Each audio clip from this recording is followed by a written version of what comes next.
Ça y est, vous pouvez partir. Bonjour à tous. Bonjour. J'arrive. Je commence à partageant. Vas-y.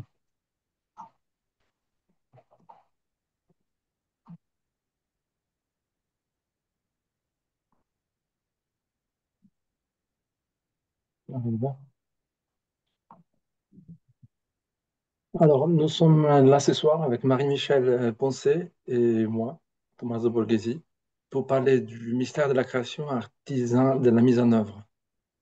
Et je pense que beaucoup d'entre vous connaissent bien Marie-Michel, sculpteur, dessinatrice, artiste, enseignante, pendant beaucoup de temps. Elle m'a précisé beaucoup de temps. Et Et parmi les œuvres qu'elle a fait, elle a aussi travaillé pour des espaces religieux, pour faire des hôtels, un bon. Et du coup, elle m'a demandé de l'accompagner dans la présentation de ses œuvres. Et à la fois parce qu'on se connaît depuis presque 11 ans, depuis que je suis à Paris, et aussi parce que je suis architecte. Du coup, ce qu'on voudrait regarder aujourd'hui, c'est la relation entre art et architecture dans ce lieu. Et on tenait à préciser un aspect très important. Et quand on entre dans une église, dans un musée, on voit qu'il n'y a pas de poussière, tout est bien organisé, la lumière est parfaite. Mais en fait, ça représente une partie infime du travail qu'il y a en amont. Et, et on le voit bien là, en fait, tout le travail de Mary Michel s'est fait dans la poussière, dans les efforts, dans un sciant, en brûlant les objets et tout. Et on verra ça aussi. Avant les voyages, on voulait vous proposer un passage de Bernard-Henri Lévy. Et je les lis après, on le commente très vite, parce que je pense qu'il va parler par lui-même. Ou en fait, il a écrit un livre, Soupir de la Francesca, et parmi les passages qu'il a fait, il raconte de son voyage lorsqu'il est allé voir la Madonna del Parto. Et il dit, vous êtes parti d'Arezzo, vous avez pris une route des campagnes, au milieu des vignes et des oliviers. Vous êtes arrivé à Borgo San Sepolcro, puis à Monterchi, qui est un petit bourg à la limite de la Toscane et de l'Ombrie, là où les paysages italiens deviennent tout à coup moins riants. Vous avez fait 2 autres kilomètres sur un chemin encore plus étroit, bordé d'ifs et de cyprès. Désert, vous êtes arrivé jusqu'au cimetière, au bout du cimetière, jusqu'à la chapelle. Vous avez été accueilli par un vieux gardien Mossad, à qui vous avez dû répéter plusieurs fois que vous veniez visiter son église. Vous avez insisté, il a maugré. Il a fini, à contre-cœur, par choisir une clé dans l'énorme trousseau qu'il portait à la ceinture. Et là, miracle, de l'autre côté du portail, dans ce lit reculé, obscur, dans cette église de village où vous vous attendiez à trouver un humble prie-dieu, quelques bancs, on croit bien sûr, une vierge peinte, vous avez été saisi par la splendeur de cette fresque.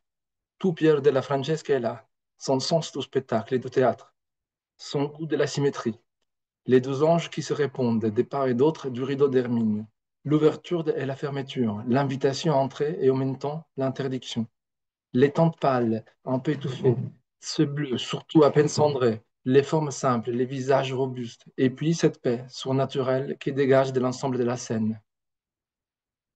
C'est qu'on voulait suggérer. Je la montre un petit peu.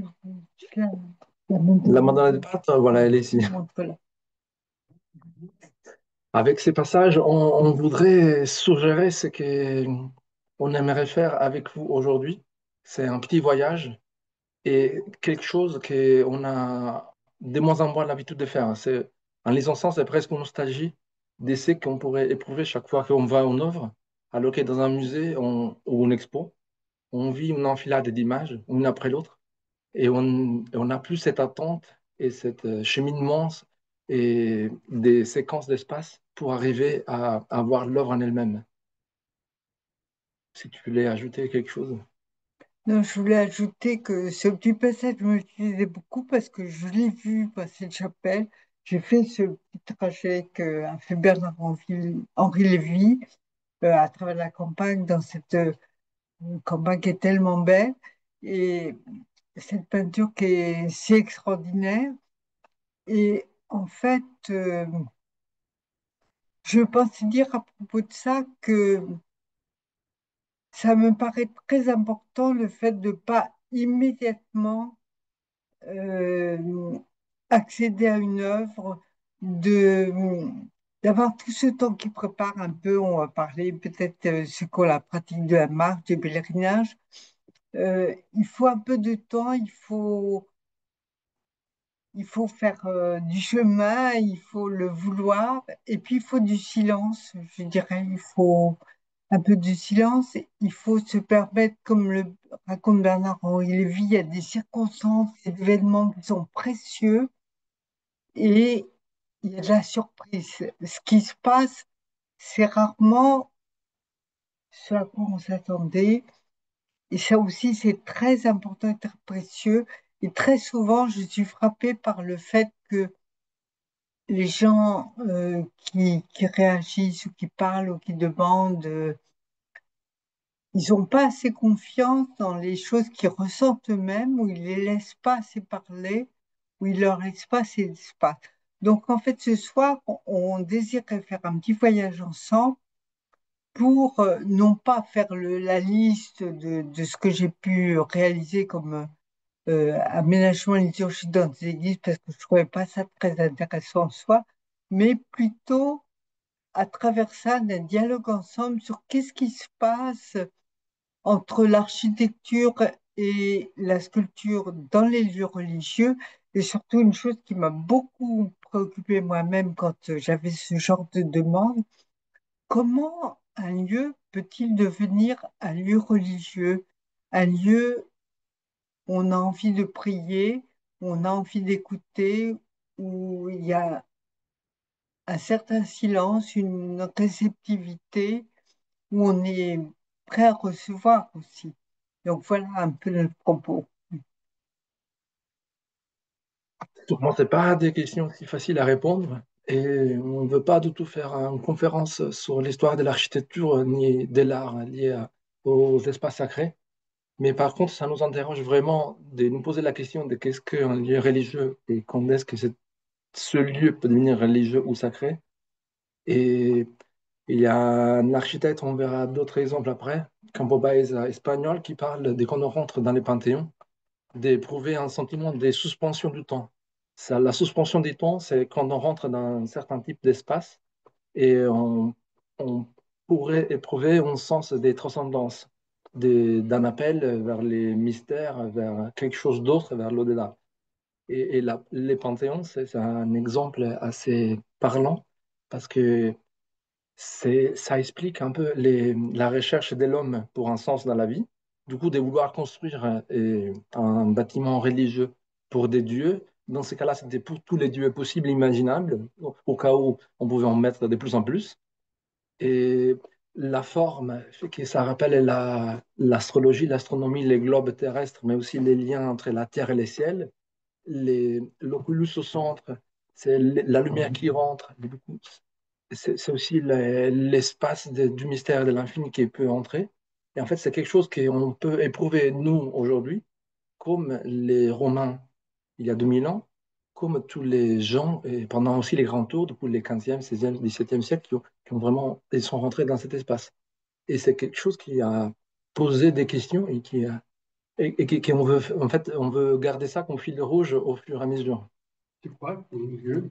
C'est les panthéons à Rome. La lumière, c'est un élément très important sûrement dans l'architecture religieuse, et c'est aussi les rapports entre la lumière et la masse construite. On utilise la lumière pour, euh, pour expliciter aussi certains symboles. Évidemment, quand on rentre au Toronné, quand on regarde l'abside et les trois lumières qui rentrent, on rappelle la Trinité. Mais, mais au-delà du symbole, en fait, c'est quelque chose qui, du Panthéon, arrive jusqu'à aujourd'hui. Et en fait, on les voit repris, par exemple, par Les Corbusier à Ronchamp. On parlera un peu plus approfondément après. Et c'est cette lumière qui rentre avec trois fenêtres. C'est aussi chez Bramante à Milan, ou dans la Renaissance à un autre moment, et chez Campo Baeza, et dans dans un lieu qui n'est pas du tout un centre religieux, c'est un centre pour l'enfance. Mais du coup, c'est cette idée qu'il y a des références et des qualités d'espace qu'on peut reprendre. Ils peuvent rester dans l'histoire et dans la tête des architectes pour les reprendre et les reposer. Et les mêmes architectes, ils proposent des espaces pour exposer des œuvres d'art qui sont à la limite religieuse. En fait, les musées maintenant, c'est un peu comme la nouvelle religion. Et dans les musées, quand on pense à un musée, on veut se rapprocher un peu de ce que ça peut être un espace religieux. Et, et même regarder l'œuvre d'art, et on est dans ces sentiments des demandes et des questionnements. Mais et les mêmes architectes aussi, il a été demandé de réaliser un tabernacle pour une église en basilique à Madrid. Et du coup, en réfléchissant sur la lumière, du coup, qu'on a vu dans un centre pour l'enfance, mais aussi dans une collection d'art privé, on retrouve cette idée de la lumière, de la relation entre masse et volumétrie et suspension, et dans cette mise en scène du tabernacle. Voilà un autre exemple. Je pense que tout le monde connaît, la chapelle Matisse à Vence. Et du point de vue de moi, architecte, ce que je trouve très impressionnant, c'est que s'il n'y avait pas eu Matisse, la chapelle aurait pas le même sens. Et je pense qu'il n'y aurait pas eu. Et Matisse, avec ses vitraux et avec toute sa pensée pour disposer les œuvres et les objets et l'espace, l'architecte n'aurait pas proposé cette typologie des matériaux, ces couleurs. Et en fait, là, c'est toute une relation qui s'engage. Je crois qu'on peut dire aussi que c'est des sentiments provoqués très différents. Il y a quelque chose de très gai chez Baptiste. Il y a quelque chose d'un amour de la vie qui est pas le même, mais je trouve que c'est très important d'avoir cette ouverture. Il y a une pluralité d'évocations selon les espaces. Voilà, ici, on revoit à Ronchamp, on avait vu des lumières avant, en zoom, et maintenant, on voit la chapelle dans son entièreté. On l'a mis parce qu'en préparant la rencontre, Marie-Michel m'a cité son moment où elle allait visiter la chapelle. Et c'était un premier moment où elle a affaire avec l'architecture contemporaine et, et être dans cette architecture et la découverte. Alors, la première fois que j'étais à Ronchamp, je crois que j'avais 25 ans, donc il y a longtemps, et j'y étais avec un ami italien, architecte et sculpteur, et on a fait un petit voyage justement qui m'est resté pour la vie, c'est-à-dire qu'on est parti, voyez, au pied du grand puits Lumière, il y a le porche, on a longé toute cette façade, et en fait, au fur et à mesure qu'on se déplace vers l'arête qui est au centre sur l'image vis-à-vis de nous, la proportion augmente, augmente, augmente jusqu'à devenir immense. Et quand on est au pied de cette arête, on se sent comme au pied d'un énorme, de la proue d'un bateau immense. Après, il y a cette chose extraordinaire, on vire de bord et on passe sur une autre façade où on est comme sous la protection d'une barque. Et cette façade, c'est comme une façade de théâtre qui était celle des célébrations pour les pèlerins qui étaient là où nous sommes, sur le pré où nous sommes, quand il y avait beaucoup de monde pour les pèlerinages. Donc, on était devant ce fond de scène, on pourrait dire. Après, la phase suivante, c'est celle des sacristies, et puis maintenant, on va passer à l'intérieur. Alors, à l'intérieur, ce que je voudrais vous faire remarquer, c'est une chose que j'aime énormément dans l'architecture de Le Corbusier, puis je dirais dans toutes les architectures, c'est la manière dont elle manifeste le rapport entre l'intérieur et l'extérieur. Alors là, vous voyez, ça frappe tout de suite, vous voyez que le niveau du plafond, il y a un petit ray de lumière qui court partout. Donc, il est bien posé sur les murs, mais en fait, il laisse passer la lumière. Et de même, le mur de droite est creusé de grandes ouvertures qui s'orientent différemment, donc qui donnent des lumières plus ou moins modulées, plus ou moins fortes, plus ou moins selon les orientations qu'elles ont. Et donc, on sent tout le temps, quand on est dedans, quelque chose qui nous ramène, il y a un extérieur au lieu dont on est. De même, on pourrait dire les avancées des balcons, du lieu pour prêcher, de comment on pénètre à l'extérieur pour prêcher à l'extérieur. Alors ici, euh, vous vous rappelez du puits de lumière qu'on a vu de l'extérieur, là on le voit de l'intérieur. Ce qui se passe, c'est que quand on est à l'intérieur, on ne voit pas d'où entre la lumière. On la voit qui descend comme une source, une cascade sur le mur qui est un ciment un peu grenu. Donc la lumière, il y a un puits de lumière vraiment qui arrive jusqu'à l'autel. Et c'est un lieu, je dirais, qui invite au silence et à un arrêt de contemplation très fort qu'on va voir après parce que j'ai découvert il n'y a pas longtemps une photo qui m'a énormément touchée. Il y a une exposition en ce moment à Paris où il y a une photo d'un photographe japonais qui a travaillé la photo. Bon, c'est comme si c'était dessiné au fusain et il y a ce tout petit point blanc en bas. Comme j'étais fatiguée à la fin de l'exposition en y repensant, je me disais, mais est-ce que je l'ai vu, cette présence? Est-ce que, parce qu'on parle tellement de la présence, que cette présence était vraiment là? Et donc, il y a une amie qui est retournée le voir pour moi. Elle me dit, oui, oui, tu t'es pas trompé. Il y a bien ce point comme un ostensoir en bas de la photo, qui est cette présence, du Christ, pour ceux qui sont croyants, qui vient de cette sorte de lumière sur l'autel. Bon, en tout cas, ce qu'il nous dit aussi cette photo, déjà, lui, Sugimoto, c'est un artiste qui règle l'objectif exprès pour ne pas comprendre exactement ce qu'il est en train de prendre comme photo. Hmm, Et ça nous oblige, du coup, à faire un effort, nous, de notre imagination, pour récomposer les lignes qu'on voit. Et, mais par contre, toute l'atmosphère du lieu est là. hmm, Et la présence, parce que c'est hmm, la bougie, ça veut dire que la présence du Christ, elle est là. hmm, Et, et l'autre chose que je trouve intéressant, c'est qu'en fait, on parlait avant les Corbusier qu'elle épuisait dans les tournées pour comprendre comment la lumière a passé et la masse et tout. Et là, c'est un photographe japonais qui arrive du coup, dans chez les Corbusier, qui prend la photo et du coup, qui en tire une autre chose encore. Et du hmm, coup, c'est vraiment cette tradition créative hmm, qui, qui continue et qui est assez universelle, en fait. hmm, Voilà, du coup, maintenant, on a d'autres types d'exemples d'églises ou d'espaces religieux. Ici, c'est une église au nord du Portugal, faite par Cisa, à la fin des années 90. Elle est vraiment très simple, apparemment, mais il y a certaines astuces qui la transforment en un lieu spécial et particulier.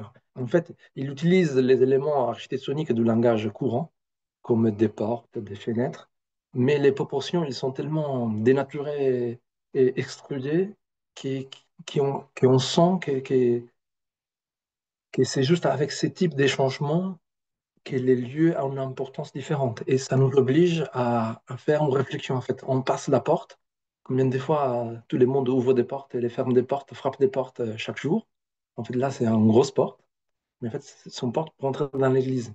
Et on voit la figure et la proportion de l'échelle humaine est infime et par rapport à cet hors standard.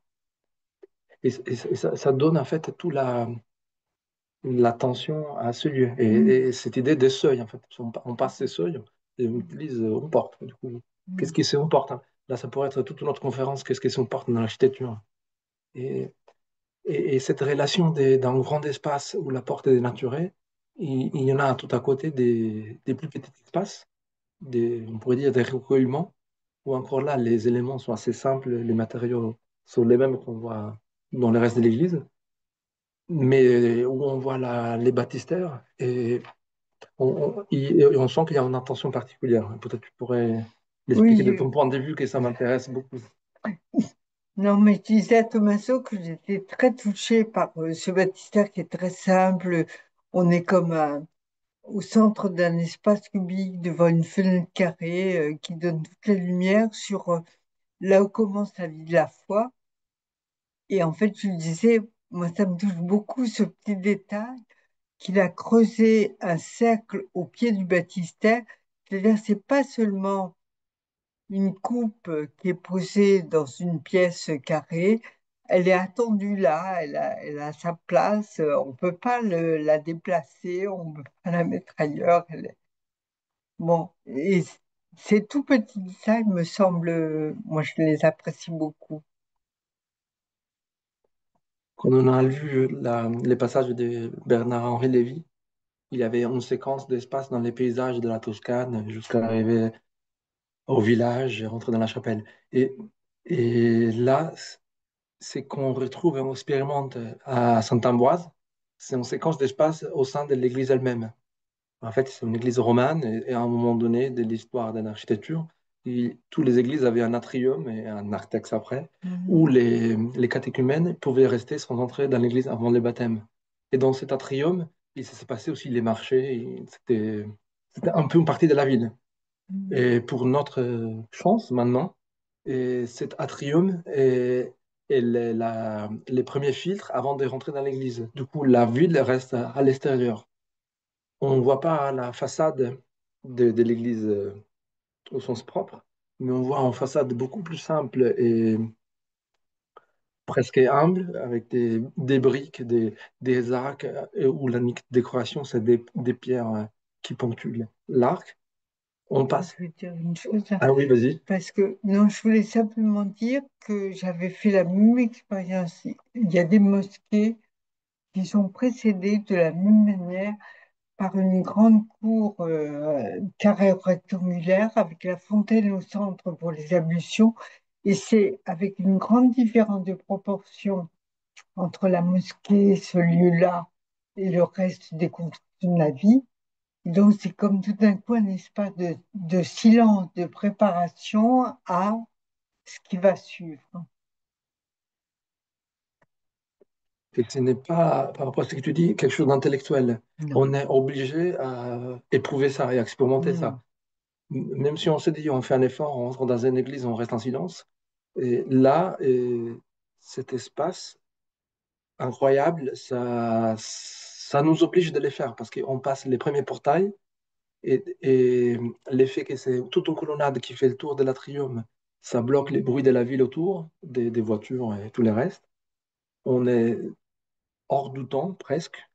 Et on est sous la première partie du colonnade, du coup on est encore protégé. On passe de la place devant Saint-Ambroise à l'air libre. On passe aux colonnades du coup couvert. On rentre au centre de l'atrium, du coup c'est libre encore. Mais il nous faut du temps avant de rentrer. Il faut 40 pas, je ne sais pas, mais il faut un certain temps pour devoir rentrer. Et finalement, un- jusqu'à l'intérieur. Et, et en fait, au Moyen Âge, ils avaient un sentiment, un sens de l'espace qui était lié aux proportions, mais aussi au pas entre chaque colonne et chaque rythme.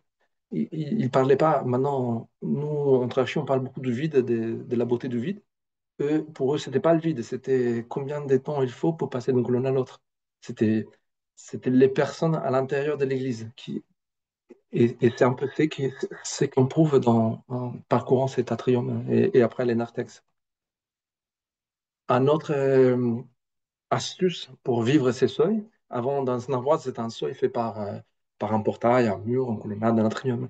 C'est un exemple et en Suède, où vraiment dans une autre latitude en Europe, et où Asplund, c'est un architecte du début du XXe siècle, a construit un complexe d'un cimetière avec des églises, plusieurs chapelles. Et dans cette chapelle en bois, en fait, il y a un porche au début avec des colonnes en bois qui rappellent les pins, la forêt des pins tout autour. Et cette idée des seuils est donnée par la compression de ces porches d'entrée, parce qu'il est très très bas par rapport à la forêt qu'on avait autour. Les colonnes en bois nous rappellent aussi qu'on était dans une forêt. Et ça, c'est une des dernières peu de dessins que je montrerai ici d'archi. Mais on voit sur la coupe en haut à gauche, la première partie, c'est les porches où on sent la compression avant de rentrer dans un espace avec une coupole, un peu comme les panthéons en petit format. Et si on voit les croquis à côté de l'architecte, et on voit que les arbres faisaient partie intégrante du premier élément de l'architecture de cette chapelle. Et on voit qu'on est à l'intérieur, du coup, c'est une chapelle dans un cimetière, du coup, ça demande un esprit de recueillement, en plus pour une église réformée, du coup, encore plus recueillie. Et, et c'est les rapports, la relation entre ces deux espaces qui accentuent la sacralité de l'espace dans lequel on va rentrer. Ici, c'est un autre exemple d'une chapelle construite en Allemagne. Et des agriculteurs ont demandé à un architecte hyper connu suisse de réaliser une chapelle.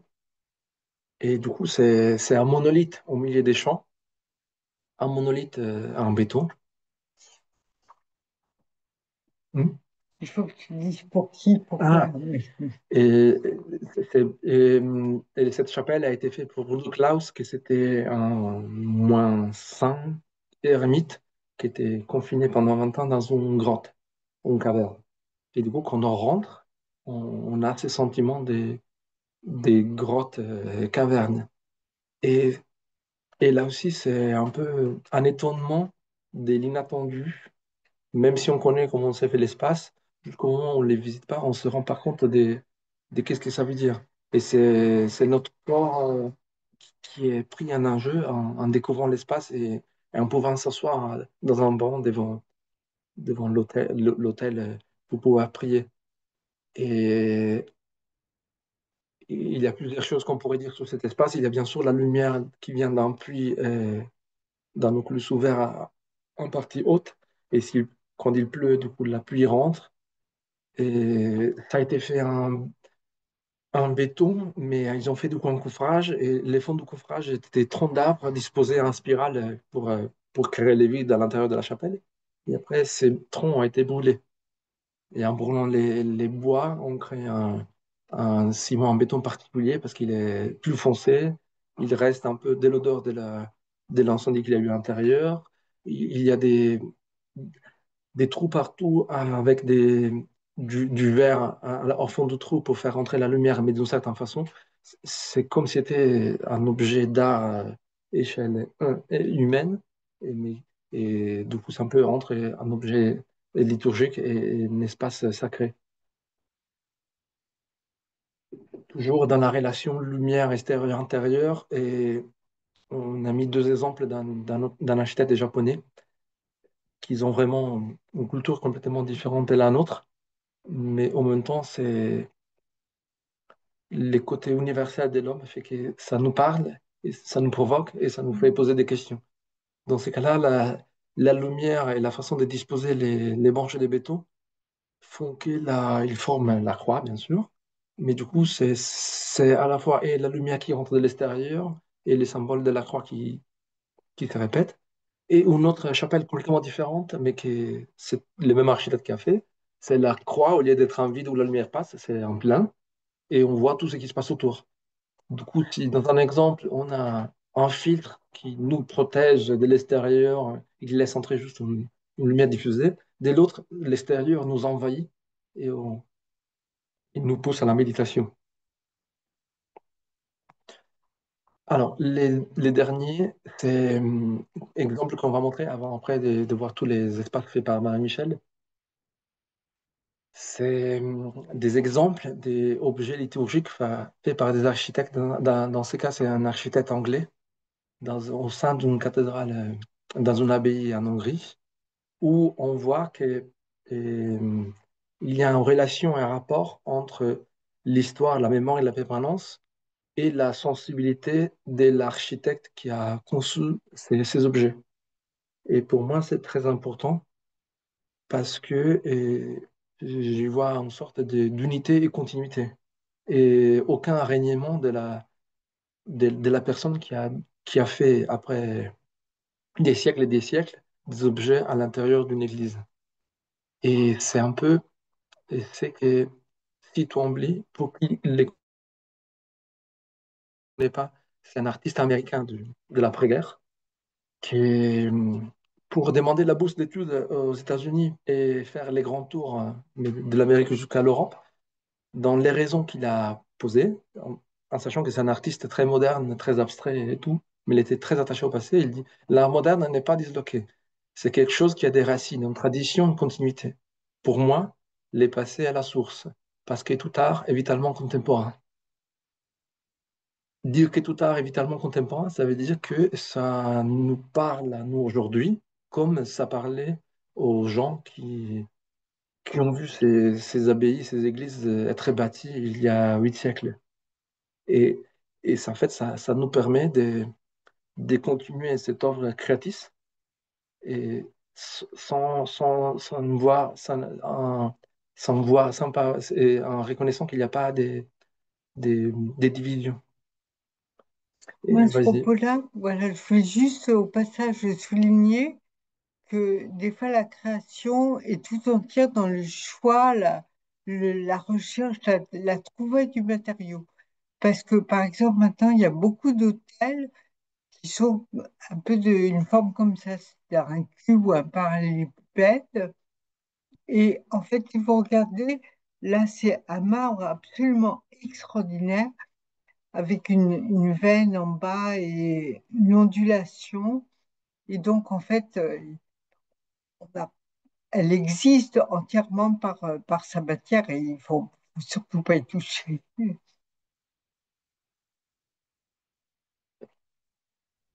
Donc, un peu dans les mêmes sillages, et c'est un exemple des autres architectes de l'agence à Londres.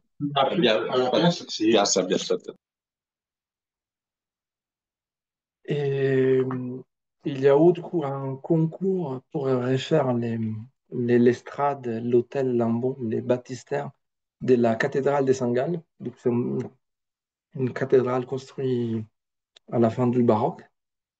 Et ce qu'ils ont proposé ces architectes, c'est un dialogue entre les lieux existants, du coup les baroques, les, du portail, du fer, des décorations de la coupole, et, et leur mise en scène et de l'estrade de l'hôtel et du baptistère. En fait, on voit ici sur ces plans comment les lignes de l'église se répètent et se retrouvent un peu dans ce que les architectes ils ont proposé au centre, qui était dans la partie centrale. Et même les baptistères, je ne veux pas être trop technique, mais les baptistères, il est à gauche. Les sols, les capis de baptistère est un cercle et le baptistère aussi un cercle, mais il est légèrement décentré par rapport au centre. Et cela crée un dynamisme, c'est que c'est quelque chose de présent dans les baroques et dans les rococo. Ce qui est curieux des Caruso et Saint-Jean, ces deux architectes, c'est que leur référence n'était pas vraiment liée au baroque, parce que peut-être c'était pas ça leur ressemblait pas, c'était pas leur affinité ni sensibilité.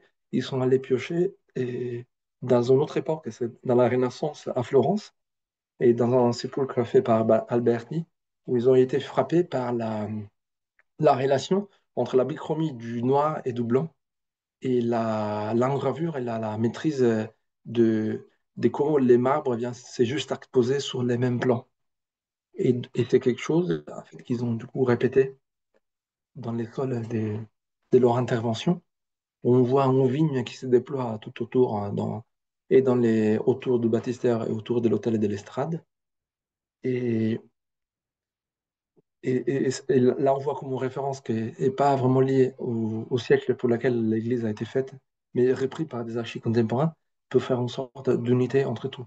Et l'autre chose qui me frappe beaucoup à moi, c'est que techniquement, c'est très difficile à réaliser parce que la vigne et les feuilles sont faits en métal, et du coup, un élément très rigide qui devait prendre la forme et des marches et du sol, en s'y pliant et à chaque contre-marche. Et du coup, ils ont posé cet élément métallique. Ils ont posé les pierres, c'est des morceaux de pierres une à côté de l'autre. ils ont coulé du ciment, de la résine, et après ils ont poncé. Et ce qu'il en résulte maintenant, c'est quelque chose d'extrêmement simple à l'œil, mais qui a demandé des années de travail pour y arriver à les faire, et déjà, et trouver un artisan qui pouvait les faire. Parce que l'autre chose qu'on va voir après, c'est qu'il y a d'un côté l'artiste et l'architecte, mais des artisans qui accompagnent et à la fonderie, à la cave, à la carrière.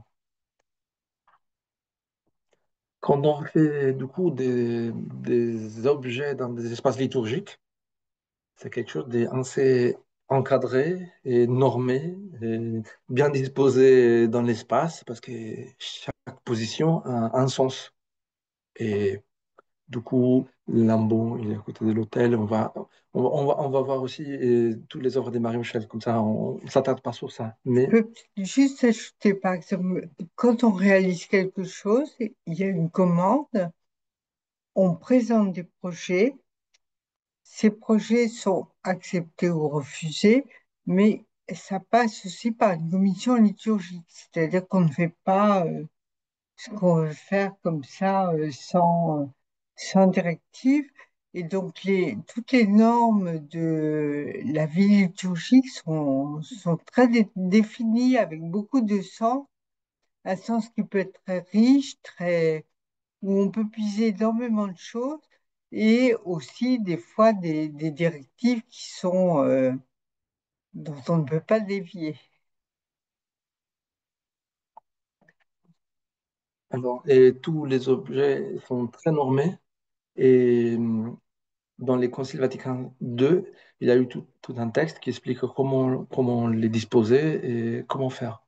Et, et si on va lire un morceau du chapitre L'art sacré et les matériels du culte, il y a quelque chose de très intéressant. En fait, il dit l'Église n'a jamais considéré aucun style artistique comme lui appartenant en propre. Mais selon les caractères et les conditions de peuple, et selon les exigences des divers rites, elle a admis les genres de chaque époque, produisant au cours des siècles un trésor artistique qu'il faut conserver, avec tous les soins possibles. Que l'art de notre époque est celui de tous les peuples et de toutes les régions, et lui aussi, dans l'Église, liberté des exercer, pourvu qu'il serve les édifices et les rites sacrés avec le respect et l'honneur qui leur sont dus, si bien qu'il soit même de joindre à sa voix à cet admirable concert de gloire que les plus grands hommes ont chanté en l'honneur de la foi catholique au cours des siècles passés. Et, et après, il continue. Tous les artistes qui, conduits par leur talent, veulent servir la gloire de Dieu dans la Sainte Église, se rappelleront toujours qu'il s'agit d'imiter religieusement, en quelque sorte, les dieux créateurs et de produire des œuvres destinées au culte catholique, à l'édification des fidèles, ainsi à leur piété et à leur formation religieuse. Ce que je trouve très beau, en fait, c'est dire tous les artistes. Du coup, aucun artiste est empêché de pouvoir alléger des objets dans un lieu religieux, mais juste si ils sont conduits par le talent. Hein, du coup, c'est l'artiste en tant que personne, c'est les talents, c'est quelque chose d'indéfini. On peut les voir plus ou moins, et qui, par le talent, imite un peu l'effet des dieux créateurs. Et grâce à ça, oui, mais grâce à ça, ça nous rapproche, nous aussi.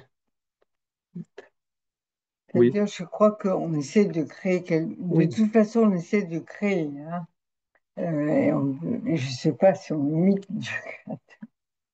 Mais cette idée Je sais pas. d'ouverture, mais c'est Absolument, qu'on veut souligner, c'est cette idée d'ouverture à absolument. tout artiste par le talent. Mais Du coup, ça, c'est c'est... reconnaître les génies artistiques et ne pas s'enfermer à un seul courant d'art ni architectonique. Moi, ce que je trouve très intéressant dans tout ce qu'on a vu qui précède, c'est on a vu beaucoup d'exemples de langage très différents. Ce qui me semble très important, c'est qu'il n'y a pas de cacophonie. C'est-à-dire qu'il y a une voix à chaque fois. Ce qui me semble, c'est qu'il faut trouver toujours une unité de regard, de Oui. vision, de... Bon, maintenant, on peut commencer les voyages. Du coup, les voyages se passent au nord de l'Italie, plus Rome, avec la petite flèche. Et alors, Marie-Michel a réalisé beaucoup plus des lieux que ceux-là. On en a choisi juste certains parce qu'ils étaient un peu exemplaires aussi, parce qu'ils nous permettaient de faire un discours unitaire. Et, et l'autre chose qui est important à dire, ça, c'est les espaces religieux. Mais dans ce deuxième plan, ici, on voit les chantiers. Parce qu'en fait, les gens pensent toujours que quand on réalise une église ou des objets dans l'église, les chantiers se passent dans l'église elle-même. Mais en fait, Marie-Michel dit, non, mais non, en fait, je vais des voyages entre et au fond derrière et l'église. Et du coup, c'est des doubles relations. En fait, c'est les relations avec elle, Absolument. et l'architecte et les constructeurs dans les chantiers de l'église et aussi dans les endroits où tu construis l'œuvre. Et, et, et tous les aléas qui font qu'il faut transporter des morceaux d'objets Mm. pour les mettre dans un Je endroit. dirais la chose la plus importante, moi, le transport, on arrive toujours Mhm. à résoudre un peu. Enfin, c'est pas. Mais c'est vraiment de trouver des lieux où il y a une syntonie pour travailler. Parce que, par exemple, quand on va chez un marbrier qu'on travaille, bon, en général, c'est pas le travail qu'ils font, ce qu'on fait comme sculpteur, comme des fois, s'ils sont pas intéressés ou impliqués dans cette chose-là, ça va être la collaboration va être difficile parce on va demander des choses et qui vont freiner alors que au contraire, si ça se passe bien, ben, on profite, ils vous aident, on les enrichit. Enfin, bon, c'est un délice. Moi, j'aime énormément travailler sur les chantiers parce que on rencontre des gens qui ont un métier, qui aiment leur métier, qui sont stimulés, qui aiment résoudre des problèmes qu'ils connaissent pas encore. Donc, ils s'y mettent avec toi et de toute façon, je trouve qu'il faut tout ça pour arriver à faire quelque chose. Et d'ailleurs, tu as été retourné aussi dans certains endroits à réaliser plusieurs objets Oui, des oui, plusieurs lieux différents. oui, Du oui, coup, en fait, ça se crée aussi des relations, oui, pas oui. juste pour un espace, Non, mais non, qui se répètent, oui, oui, tu vas les rechercher non, pour une non, autre œuvre. Et je pense que c'est aussi différent parce que tu as déjà en tête avec qui tu vas les réaliser. Du coup, oui, ça oui. pousse un peu peut-être les limites et tu oses demander un peu plus de ce qu'il faudrait demander. Bon, premier espace, c'est la chapelle du cimetière et c'est l'hôtel, si tu veux en parler. Alors, bon, en fait, c'est une petite chapelle qui est assez modeste dans un cimetière, mais je racontais donc à Tommaso que je connaissais pas du tout le prêtre avec qui j'ai eu affaire comme commanditaire. Et donc, bon, à chaque fois qu'il y a une demande, on présente plusieurs projets de façon à ce que celui qui commande puisse choisir, réagir, qu'on puisse se rajouter. Et j'avais présenté beaucoup de choses un peu classiques, mais j'avais présenté aussi une maquette que j'appelais Les Bains. Dont je pensais qu'il allait choisir tout sauf ça, et en fait, il l'a choisi. Et comme c'était pour un cimetière, ce que j'ai expliqué à Tommaso, j'avais pensé, vous savez, souvent quand on est malade ou quand ça va pas, ou même on dit qu'il me tiendra la main quand je vais mourir. Donc, et dans la Bible, il y a beaucoup de textes il y a beaucoup aussi de représentations de la main de Dieu, et puis il y a ce texte de l'Apocalypse où on est inscrit sur les paumes de ses mains. Bon. Donc, je pensais simplement à cette chose d'une main qui se pose sur une autre main. Et donc, tout ça, c'est assez facile à travailler en maquette, hein. Mais je lui expliquais que quand on est en train de réaliser avec les grands blocs de marbre, on les bouge pas comme ça, on les met par terre, on les réessaye, on peut pas faire ça. Alors, pour réaliser, parce que je voulais vraiment que la partie supérieure se pose avec beaucoup de douceur et n'écrase pas, qu'on n'ait jamais ce sentiment que la partie supérieure écrasait la partie inférieure. Donc j'avais fait moule contre moule, je mettais la pierre de dessus à l'envers, j'ai essayé les contre-moules. Bon. Donc du coup, quand tout ça était bien avancé, qu'on a fait l'essai, le premier essai de la pierre supérieure posée sur la pierre de base et que ça se passait bien. Ça a été pour moi, c'était une joie. Je crois que j'oublierai jamais le plaisir que j'ai eu en voyant que ça marchait bien, quoi. À la fin, il y a quelque chose qui dépasse. Tu peux avoir tout prévu jusqu'à la fin, mais jusqu'au moment où tu vois pas qui s'est assemblé, tu sais pas si Alors, ça a fait les bons choix voilà, oui. et, Il et y a c'est la ça, bonne il y a position. ça, il y a ce que je viens de vous dire sur le montage. Et puis après, alors ce qui est sûr, c'est qu'on ne sait jamais, tant que c'est pas monté dans le lieu définitif, si ce qu'on a fait fonctionne bien, quoi.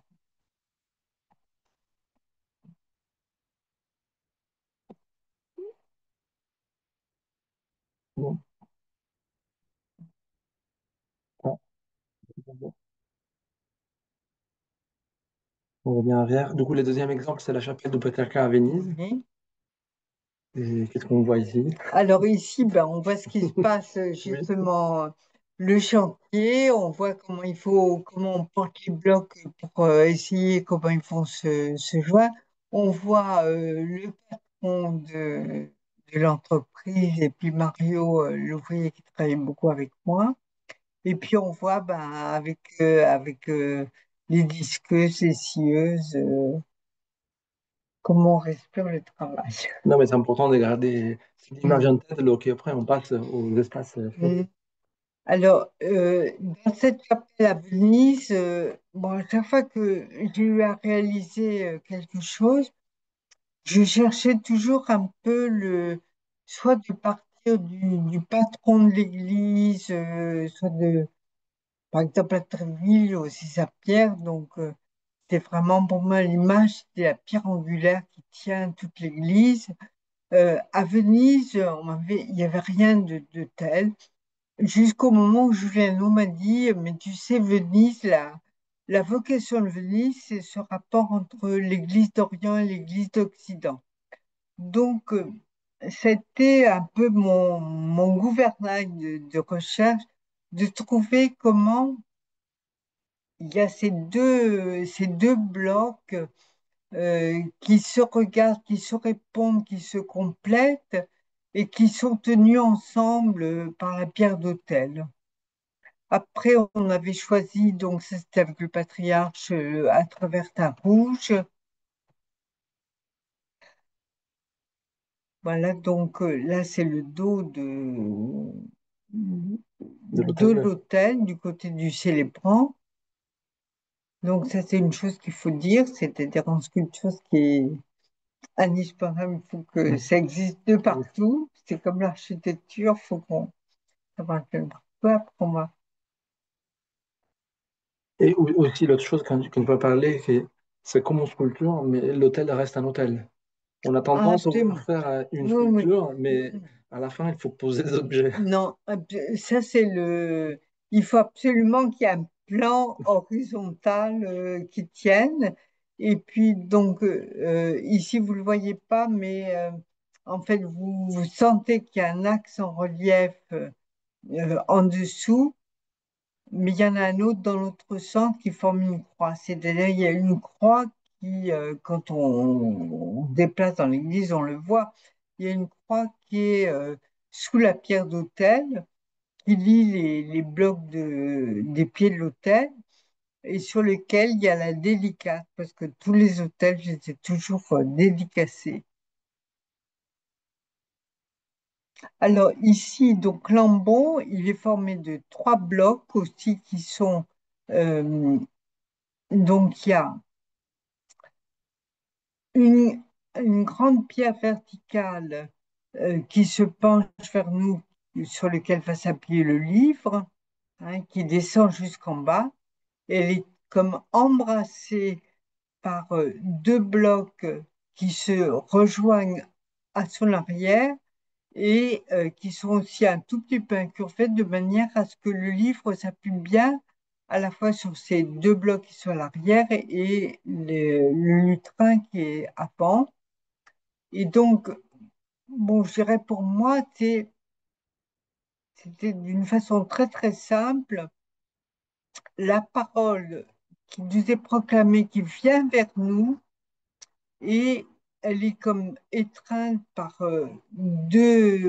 l'Ancien et le Nouveau Testament, hein, qui se répondent et qui la tiennent ensemble. Et c'est vraiment trois blocs différents. Trois C'est blocs pas un différents. artifice. Non, non, non, Ouais, c'est vraiment. ils sont même pas, ils sont fixés au sol.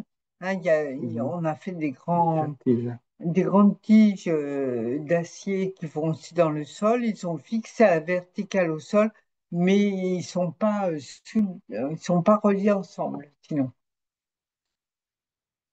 ça c'est la chair, le tabernacle. Et on voit que tous les éléments communiquent ensemble. C'est Hmm. unité. Alors, le crucifix, donc, je vais raconter un peu l'histoire. Donc, pour moi, c'était un peu un défi quand le patriarche me demandait de faire le crucifix, les plus grandes natures. Et j'étais très... Parce que autant l'autel, c'est très important, mais ce qui est important, c'est ce qui se passe sur l'autel, ce qui se célèbre sur l'autel. C'est pas, on prie pas un autel. Et en revanche, un crucifix me posait un autre problème. Et d'autre part, j'étais très préoccupée par l'attente du patriarche. Qu'est-ce qu'il voulait? Et lui m'a beaucoup aidé parce que j'ai fait beaucoup de maquettes, tout. Et à chaque fois, il me demandait de continuer, de chercher encore. Et je me souviens très bien qu'à un moment donné, il me dit, mais tu es pas assez libre. Et à ce moment, je lui avais dit, mais tu sais, j'en fais un autre pour moi, comme ça. Et alors, il m'a dit, mais alors, je le vois. Et c'est celui que vous voyez là maintenant. Donc, c'est celui-là qu'elle choisit. Et en fait, pour moi, à ce moment-là, j'étais très habitée par ce mystère de vivre ce rapport avec le Christ qui est à la fois vrai Dieu et vrai homme. C'est pour ça que vous voyez, c'est comme deux rameaux, je dirais deux troncs d'arbres, deux cèpes de vigne qui sont séparés. Il y a un vide entre les deux. Et c'est le visage du Christ, la tête du Christ, qui d'ailleurs n'a pas de visage figuratif, qui unissent ces. Et j'avais envie aussi de quelque chose qui soit qui ait beaucoup de mouvement, qui soit très musical, en fait. C'était pas un Christ souffrant. Ce qui est très beau de ces crucifix, c'est aussi qu'il est dans la chapelle du patriarcat où tous les éléments sont faits comme si c'était des éléments séparés qui dialoguent entre eux. Oui, Et même les oui. crucifix Hmm. est formé de cette dualité. Alors, ensuite, le patriarche m'a demandé de faire une piéta. Alors, vous avez vu, pour le moins, pour le crucifix, c'était une grande verticale.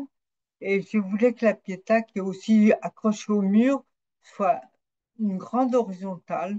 Ce qui était, donc, le corps du Christ est étendu et la Vierge est agenouillée, courbée, penchée vers le Christ.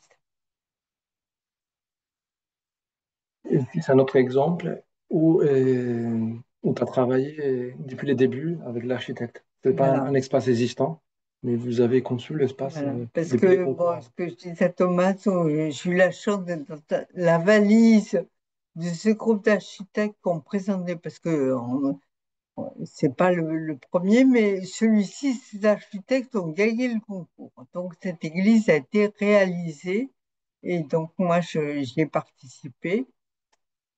Alors, pour la petite anecdote, je crois qu'il y a eu presque 10 ans entre le moment où on a gagné le concours et le moment où le chantier a commencé. Donc, il y a eu aussi les 2 dernières années avant le début du chantier où j'ai commencé à connaître le curé de la paroisse qui se demandait qui était cette fille qui arrivait de Paris pour faire. Bon, mais on s'est apprivoisé. J'aurais aimé en Dans la faire liaison, t'entends. une bonne bouteille de vin et là j'ai compris que c'était gagné. Et donc, moi, je suis apporté une chose à forcer. Alors là, vous voyez des photos de la construction de cette église, donc parce que j'ai suivi toutes ces étapes. Et donc c'est une église très blanche, très lumineuse. Là, vous voyez l'architecte qui est devant le bloc qu'on a choisi pour réaliser l'hôtel, qu'on avait choisi parce que c'est un onyx dont j'avais le sentiment, parce que l'église, c'est à Saint-Pierre-Martyr, qui est un dominicain martyr. Et donc, il me semblait que c'était comme un suaire de martyr, quoi, ce bloc de nid. D'autre part, avec les mesures, ça aussi, c'est une chose très importante. Il faut voir comment dans le même bloc, on peut, dans le bon sens, tirer tous les morceaux de ce qu'on doit réaliser. Donc là, vous apercevez au fond l'hôtel. Sur la gauche de l'hôtel Lambon, qui est comme il y a une grande verticale c'est comme un bouclier qui pointe vers nous, hein, Voilà. là. Et c'est C'est, aussi ce qu'on disait de l'hôtel. L'hôtel, c'est une table, il faut poser. oui. L'ambon, c'est Il il faut faut, qu'on, il faut poser pour il pouvoir poser faut, un livre. voilà, il faut que ce soit à la bonne hauteur, qu'on puisse bien poser un livre et lire, qu'on puisse s'appuyer dessus. Et on fait aussi la relation en Hmm, utilisant la même pierre, hmm. même si chaque objet a des formes différentes. Alors là, c'est le baptistère. Alors, c'est ce que disait cette pierre qui m'avait tellement enchantée. Donc, en fait, en travaillant des choses qui apparaissent encore, là, il y avait comme un buisson ardent on a placé du côté du baptistère, juste en face de l'entrée. Parce que le baptistère, c'est la première chose qu'on voit quand on rentre dans l'église. Ça, c'est le tabernacle et la chair du célébrant. On voit toujours l'ensemble. Oui. Alors, en fait, on a eu suffisamment de ressources dans ce bloc parce qu'après, est apparu que il y avait aussi une petite chapelle fériale de semaine où il y avait aussi besoin d'un hôtel, d'un embon et d'une chaire. Donc, on a réussi aussi à faire tout ça.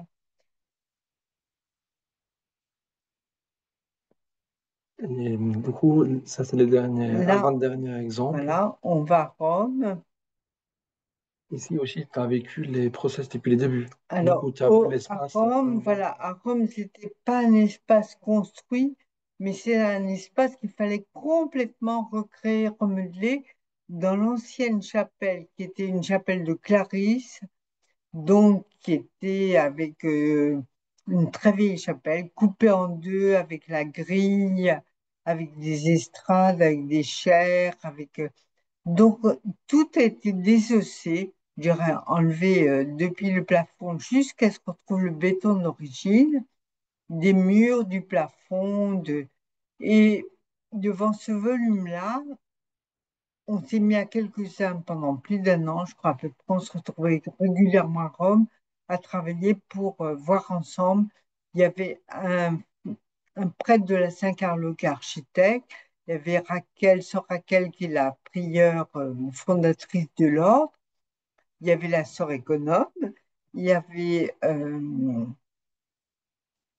après il y a eu deux autres sœurs qui étaient des novices euh, architectes qui ont rejoint ce groupe-là. Et puis il y avait moi. Et bon, en fait, pour moi, ce qui a été extraordinaire, c'est que à la fois, quelquefois, je vous dis pas, quelquefois, il y avait du tirage, hein. Mais en même temps, il y avait une très grande liberté. C'est-à-dire, on pouvait parler très librement, enfin, on pouvait être vrai, être libre. On a vraiment travaillé ensemble, vraiment.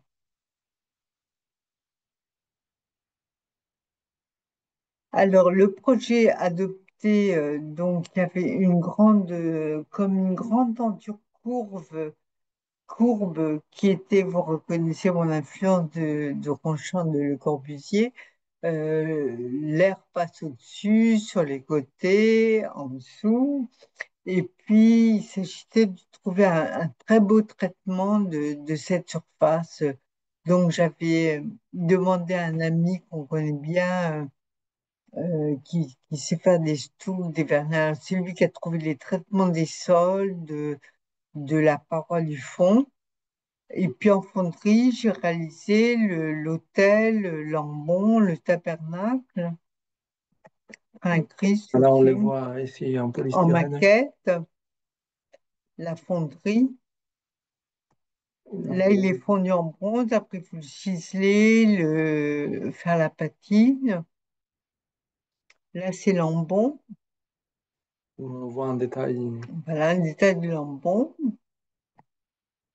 Et le tabernacle, donc, qui est traversé, il y a un rayon comme un rayon c'est une évocation de la nuée qui conduisait le peuple à travers le désert, un rayon qui passe du ciel à la terre et qui traverse le tabernacle, dont les portes s'ouvrent. Et le tabernacle est à la fois le calice. Il y a aussi la possibilité, les sœurs, pendant la semaine, font l'adoration du Saint-Sacrement qui est placé dans le tabernacle. Elles le mettent sur l'autel seulement les jours de fête.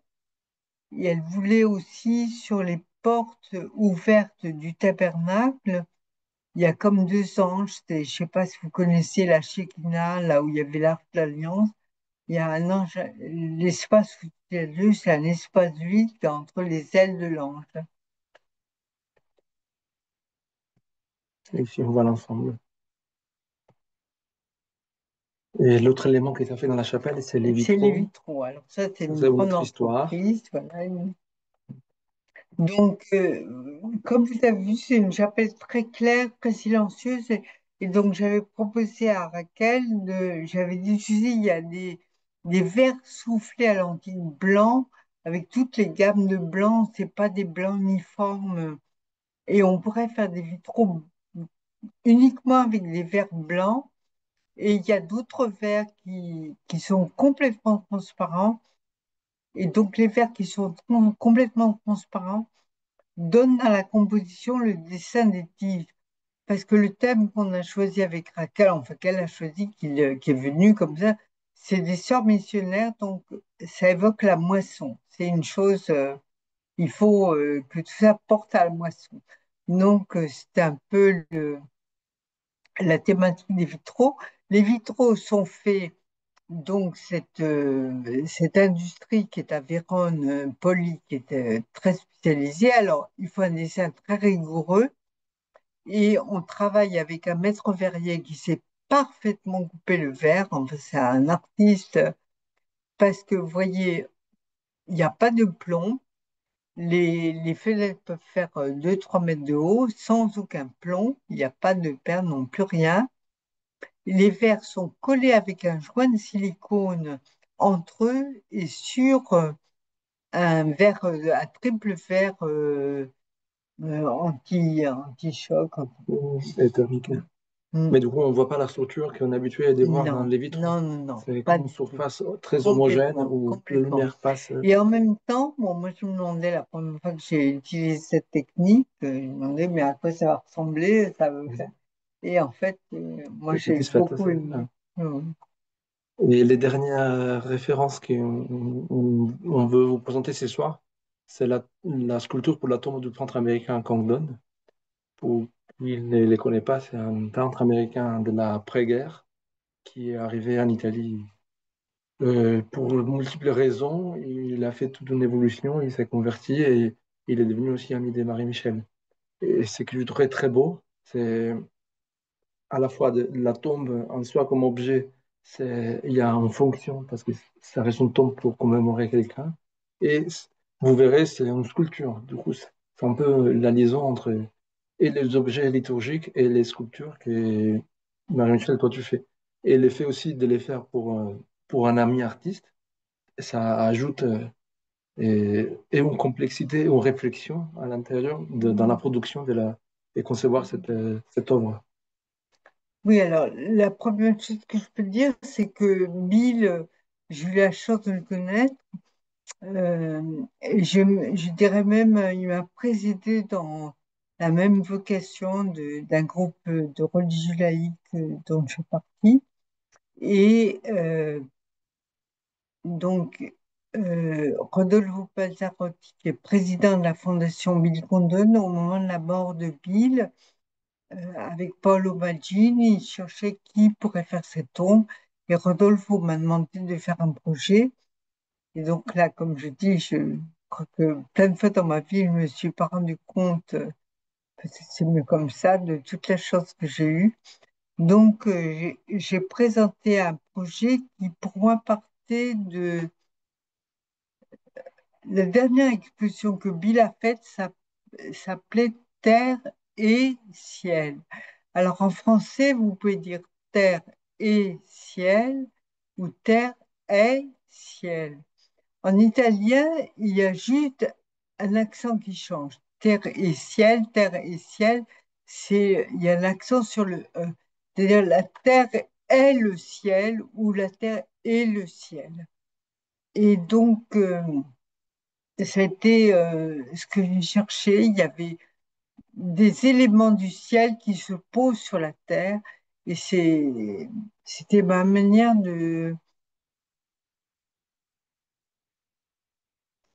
c'est pas de rendre hommage à Bill.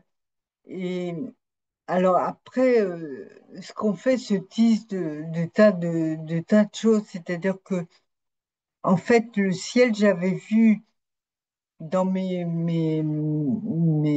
pérégrinations sur les chantiers, j'avais vu un granit bleu, mais bleu lapis lazuli, c'est un granit qui vient d'Amérique du Sud. Et j'étais éblouie par ce bleu. Et donc, je pensais faire comme ces formes qui viennent du ciel, posées sur la terre. Mais en fait, bon, on m'avait beaucoup découragé à utiliser le granit, qui était dur. Mais en fait, toute ma peine a été avec la terre. C'est bien normal. Et finalement, le granit que j'ai trouvé qui s'accordait bien avec ce bleu lapis lazuli, c'était un porphyre. Le porphyre, c'est le granit le plus dur qu'on peut trouver. Et bon, c'était un chantier qui était assez extraordinaire, mais je racontais à Thomas, le premier jour où j'ai travaillé sur ce granit pour la Terre, j'ai brûlé un disque. Et les disques au tungstène qu'on utilise, des fois, j'en ai utilisé un pour tout un chantier. Alors je me suis dit, mais comment vais-je faire si je brûle un disque par jour? On va exploser, c'est pas possible. Et là, j'ai été beaucoup aidée par Mario, que vous avez entrevu tout à l'heure, qui m'a expliqué comment m'y prendre, comment refroidir mon disque à chaque coup, comment lui m'a trouvé des disques qui coûtaient pas cher, ben, etc. Puis il m'a dit, tu vas doucement, doucement. Bon. Et voilà, et j'ai fait comme ça. J'ai fait doucement. Et du coup, c'est non pas par hasard qu'on a terminé avec Condon, parce qu'on voulait terminer avec cette citation d'un article que, que Condon a écrit. Et il parle de la division chez l'artiste et, et de la recherche de l'unité. Bon, je vais le dire que c'est mieux que mes paroles. Hum, L'œuvre d'art authentique est d'abord authentiquement elle-même. Et l'art véritablement chrétien sera celui qui, plus que tout autre, respectera que son mystère a été rempli par le Christ. Dans la communion de l'artiste, selon cette manière d'être propre à l'art. On n'entre pas dans l'œuvre d'art si ce n'est à cause de son mystère. L'œuvre d'art a besoin de la pauvreté de notre âme pour être pénétrée. Et vous entrez dans le mystère de l'œuvre d'art comme dans tout autre mystère, non pas avec l'intellect pour comprendre, mais en écoutant l'amour pour en être apprivoisé. La figure du Christ et celle de la bicyclette valent également comme sujet de l'art chrétien, dont leur chrétienté dépend exclusivement de la communion entre l'artiste et ceux qui l'ont inspiré, et qui a mis en mouvement son intuition créatrice. Et quand le Christ investit cette communion, quel que soit son objet, nous avons l'art chrétien. Et c'est un peu ce qu'on a cherché de vous raconter ce soir. Ouais, on a essayé. Mais merci.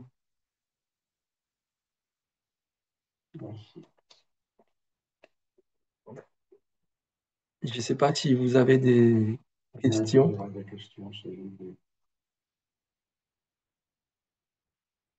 Quelqu'un a des questions, vous pouvez allumer les micros.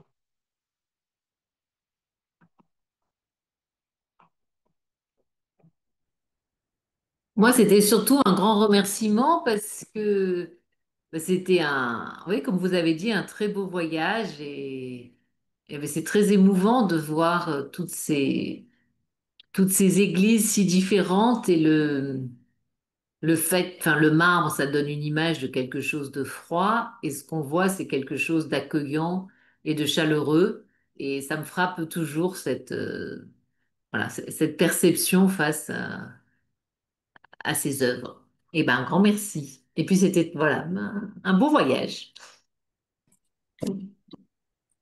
Moi, je veux remercier aussi, je trouve ça passionnant, et entre l'architecture et toute l'œuvre artistique, et vraiment, ça m'a touchée, émue, et j'ai adoré. Merci.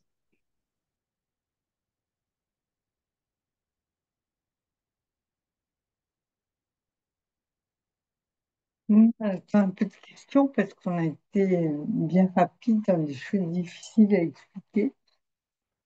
Bah, on a eu peur tout en poser. Qu'on a dépassé d'ailleurs.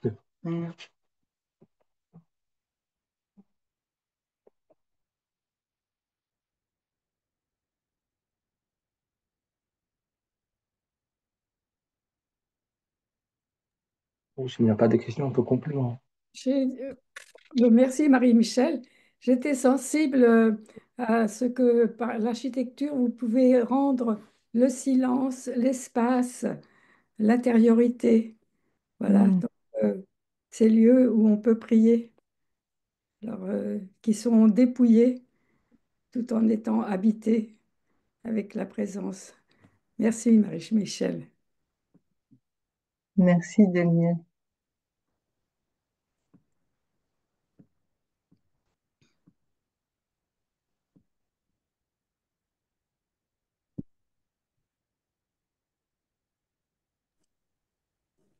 Je voulais juste rajouter, ça donne vraiment envie d'aller sur place et de voir, et d'avoir ce regard en vrai.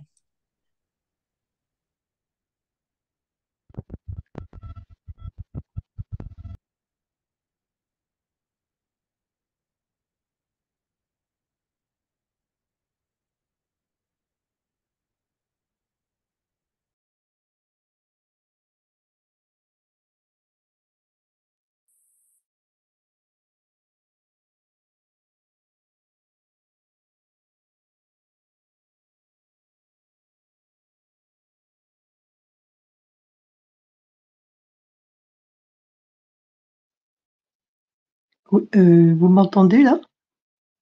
Oui. Bonsoir. Merci beaucoup, Mazo. Merci beaucoup, Marie-Michel, pour ce beau voyage, comme l'a dit tout à l'heure Marie-Agnès.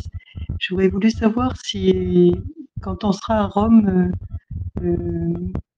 le temps du jubilé, est-ce qu'on aura le temps d'y aller à Rome pour la chapelle de San Borromeo? Est-ce que c'était prévu dans notre... on aura le temps? Ce que je peux répondre, je sais pas, je crois pas que moi j'ai vu le programme. Moi, ce que je peux te dire, c'est que j'ai demandé à Thérèse de rester un jour de plus pour aller voir les sœurs. J'ai vu que on terminait le dimanche à midi. Et donc l'après-midi, moi, je vais monter chez les sœurs. Donc, si toi, tu dois pas repartir trop vite, tu viens. Oui, je repars mardi, donc j'aurai le temps. Bah, absolument. Trop bien. Merci beaucoup. Merci. En tous les cas, je reste sans vous, que ça crée un silence et un désir, de voir également le divin se poser sur la terre. Alors, merci beaucoup. Son micro qui est foufou et Moi, j'avais une question, si je peux, si c'est encore temps. Marie-Michel, c'est Isabelle. Oui.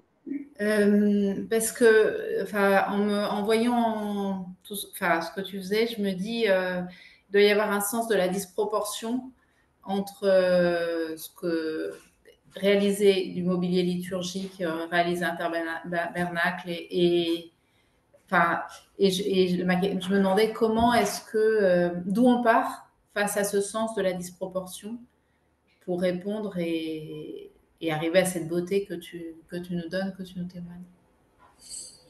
Est-ce que tu peux préciser ce que tu mets sous le mot disproportion? De quelle disproportion il s'agit?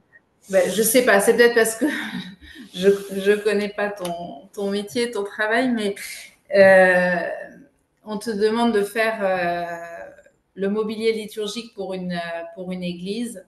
Euh,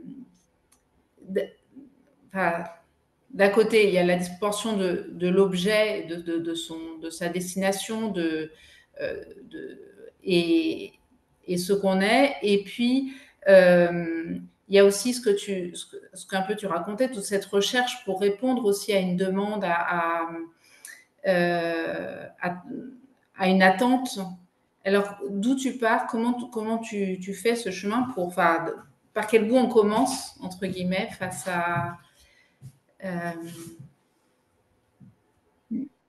Bon, je vais essayer de répondre et si je ne réponds pas, tu me corrigeras.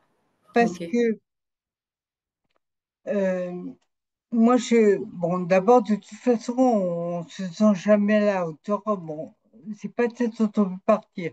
Mais moi, par exemple, tu vois, un moteur de voiture, un ordinateur, ça me inhibe. Je ne comprendrai jamais rien. Par contre, il y a des choses qui me font pas du tout peur, même si je suis pas à l'auteur. Je peux me mettre au milieu d'un chantier avec quatre flexibles, des marteaux pneumatiques, etc.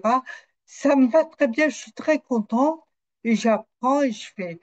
Donc, je veux dire, chacun peut sentir des choses où la disproportion ne lui fait absolument pas peur, il prend le risque, il y va. Bon, si on rate, c'est pas la fin du monde, on recommence. Et puis, il y a des choses qui, on peut pas y aller. Il y a des gens qui n'aiment pas repasser, qui n'aiment pas faire la cuisine. C'est pas à peine d'insister outre mesure, ils sont faits pour autre chose. Moi, je vis un peu les choses comme ça, tu vois, c'est...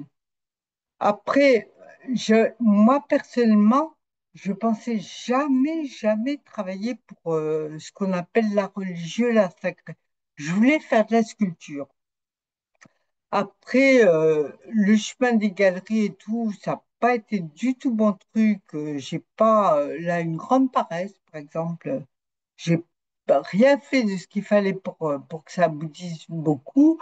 En revanche, j'avais très envie de travailler avec des architectes. Peut-être parce qu'en mai 68, on a énormément collaboré avec des architectes. Et le fait de travailler avec des gens, euh, bon, ceux avec quoi les gens vivent, ceux qui te demandent, mais surtout ce qui fait partie de leur vie, ça m'intéressait beaucoup, ça m'intéressait beaucoup. Et ça m'intéressait beaucoup de travailler avec des artisans, tous ces corps de métier. Alors là, du coup, bah, j'ai été derrière quelqu'un, j'ai demandé, j'ai cherché, de fil en aiguille, ça arrive. Après, tu vois, j'ai fait un concours, bon, j'ai gagné, après la porte s'est ouverte, et j'ai commencé à travailler avec des architectes. En fait, ce qui s'est passé, c'est que l'architecte qui m'a appris le plus au début, elle m'a appris le plus parce que on a travaillé presque un an pour une église qu'elle devait construire à Sago avec un autre architecte. Et donc, on a travaillé presque un an ensemble. Et donc, moi, du coup, c'était pas comme le sculpteur qui arrive sans avoir jamais vu les architectes. On dit, voilà l'espace, mettez-vous, posez-vous là. On a travaillé ensemble sur tous ces liens dont on a essayé de parler. Le chantier s'est jamais fait parce que cet architecte a eu des problèmes après avec le commanditaire, la curie, bon. Mais 3 mois après, elle avait un autre chantier et c'était pour une église. Donc, je me suis trouvée embarquée comme ça. Après, tu fais un chantier pour une église. Alors, moi, j'étais hyper contente, si tu veux, parce que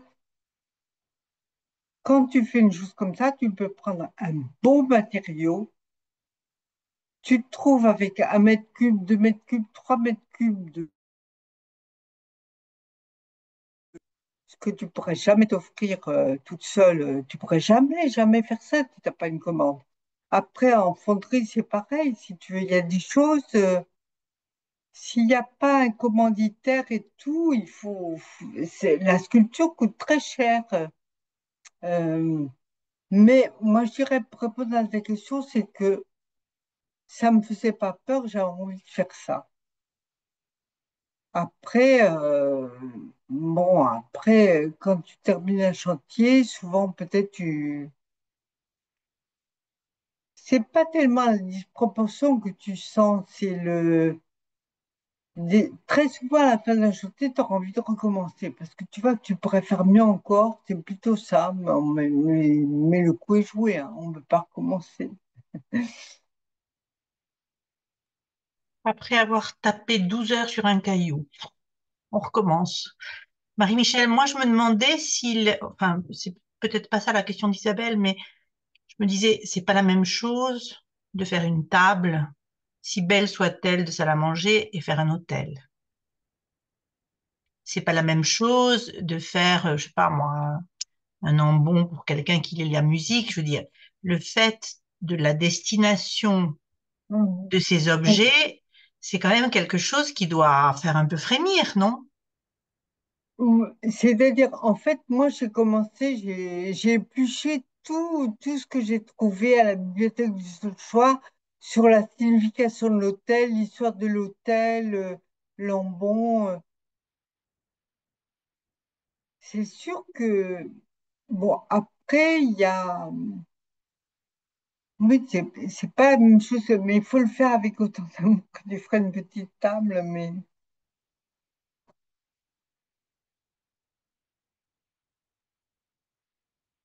Moi, j'ai mais je disais, ce qui enrichit beaucoup, c'est que je m'aperçois qu'à la longue, si tu veux d'abord ça a creusé pour moi des choses dont j'aurais peut-être pas osé m'approcher. C'est les questions qu'on a posées ce soir, parce que moi c'est ça que j'ai senti plutôt que la question de la proportion.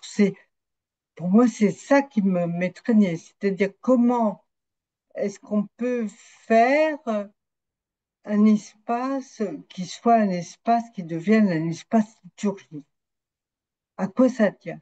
Parce que quand tu vois, moi j'aimais bien les églises romanes, mais après il a fallu faire du chemin, hein. Il y a pas que ça. Et donc c'est un peu pour ça qu'on a voulu travailler comme ça avec Thomas, pour voir un peu comment il y a un large éventail. Mais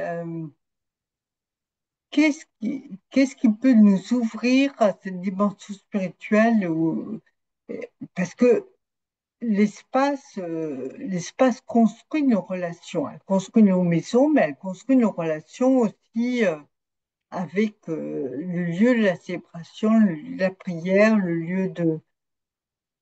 Si c'est dans un cimetière, c'est aussi... c'est pareil.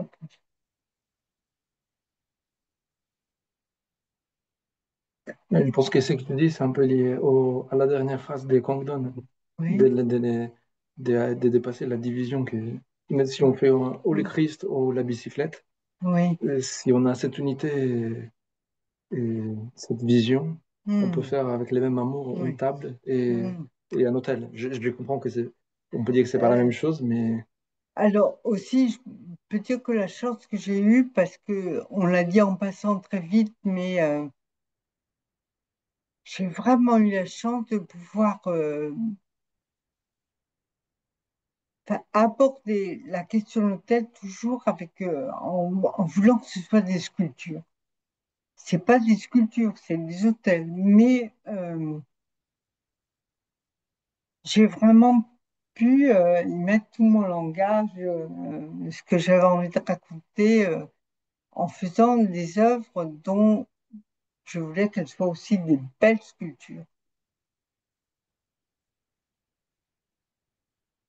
Moi, j'avais enfin, une question euh, liée à ce qui m'a frappé, que ce soit à Vérone ou à Venise, c'est le fait que toutes les pièces viennent d'un même bloc. Alors, la première chose, c'est de... Moi, ça m'a fait redécouvrir la liturgie, c'est-à-dire qu'on l'autel, le lieu où le prêtre est assis, l'ambon, le tabernacle, c'est la même chose. Il faut l'un pour l'autre. Enfin, tout, on a besoin de tout ça pour la messe, pour l'Eucharistie, et le fait que ce soit la même matière, moi, m'a beaucoup touchée, parce que dans nos églises standards, ça a rien, enfin, ce sont des objets qui cohabitent, mais ce ne sont pas la même chose. Et alors, mon côté pratique et un peu simple, c'est comment on fait si on a un bloc immense, parce que de sortir plusieurs objets d'un bloc. Parce que moi, l'idée que j'ai, c'est un grand bloc informe, on casse et on arrive à un objet. Mais là, de fait, tu arrives à quatre ou cinq objets dans le même bloc. Alors, comment, enfin, Ben, il y a un petit projet, un petit préalable, si tu veux, qui est de géométrie, on pourrait dire, hein. C'est-à-dire, tu as les proportions de ton bloc, et puis tu sais un peu les proportions de chaque élément que tu veux, et il faut que tu fasses le calcul si tout y a dedans ou pas, et dans le bon sens. Parce que, par exemple, si le travertin, ce que tu as vu en travertin, tu peux pas avoir un morceau euh, pour avoir un hôtel, par exemple, il y a deux parties qui se font front, il ne peut pas y en avoir une avec les veines dans un sens et l'autre avec les veines dans l'autre sens. Ou sinon, il faut le vouloir, tu vois. Mais donc, ça, c'est le calcul que tu fais au début. C'est pour ça que je disais, quand on a trouvé le bloc de Vérone, c'était la première chose. Tu vas devoir si on arrivait à trouver tous les morceaux dans le bon sens dedans. Mais ça, c'est un géomètre, ça. Tu fais les choses que je vais pas faire, mais ça, j'arrive à peu près à le faire. mais les blocs Mais le c'est bloc de aussi, Vérone, ce que je veux dire, tu soulignes aussi, moi j'y tiens.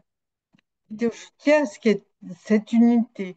Parce que je trouve des fois, il y a des églises, tout est très beau en soi, les objets, les uns, mais ça fait pas une unité. Et des fois, la difficulté que j'ai vue dans certaines églises, c'est qu'il y a quelqu'un qui offre un truc, alors il faut le mettre dans l'église, et puis quelqu'un, alors un vase, un chandelier, un mouchoir, une statue de la Vierge, une chaire. Alors, c'est dommage ça, tu vois, quand on garde plus ce goût de ce qui tient les choses unies ensemble.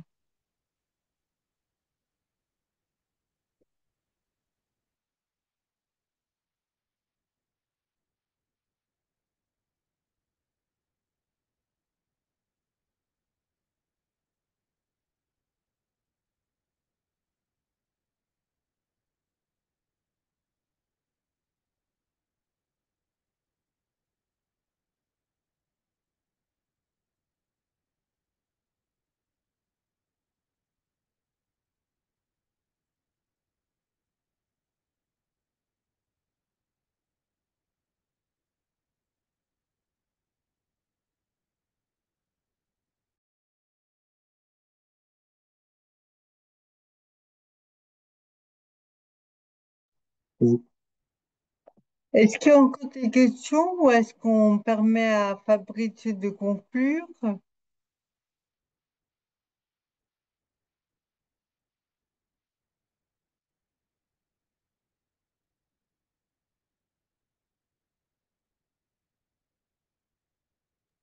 Marie-Agnès, tu veux donner les prochains rendez-vous? alors, on reste, tout en restant sur le thème des premiers dimanches du mois, nous arrivons à la trêve estivale avec juillet et août. Et donc, ben, vous aurez l'information de la rentrée, mais on ne sait pas encore dans quel ordre se passera l'automne. Donc, on vous le dira par message.